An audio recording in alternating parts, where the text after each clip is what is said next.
রাজধানীর পুরান ঢাকায় প্রকাশ্যে ব্যবসায়ী সোহাগকে হত্যার ঘটনায় তীব্র নিন্দা জানিয়েছেন বিএনপির মহাসচিব মির্জা ফখরুল ইসলাম আলমগীর।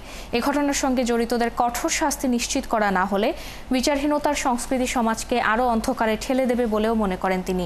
শুক্রবার এক বিবৃতিতে বিএনপি মহাসচিব বলেন, এই ঘটনা রাষ্ট্রীয় নিরাপত্তা, নাগরিক অধিকার ও আইন শৃঙ্খলা রক্ষায় গভীর হতাশার বহিঃপ্রকাশ। বিএনপির সংগঠনের নীতি, আদর্শ ও রাজনীতির সঙ্গে সন্ত্রাস ও বর্বরতার কোনো সম্পর্ক নেই। অপরাধী যেই হোক, তার স্থান কখনোই আইন ও ন্যায় বিচারের ঊর্ধ্বে হতে পারে না বলেও মন্তব্য করেন তিনি। এই হত্যাকাণ্ডের নিরপেক্ষতা ও বিশ্বাসযোগ্য তদন্ত নিশ্চিত করতে অন্তর্বর্তী সরকারের প্রতি আহ্বান জানান মির্জা ফখরুল।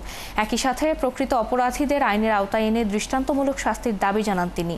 এদিকে বিএনপির স্থায়ী কমিটির সদস্য সালাউদ্দিন আহমদ জানান, এ ঘটনার সাথে জড়িত যুবদল, ছাত্রদল, স্বেচ্ছাসেবক দলের কর্মীদের সংগঠন থেকে আজীবন বহিষ্কার করা হয়েছে।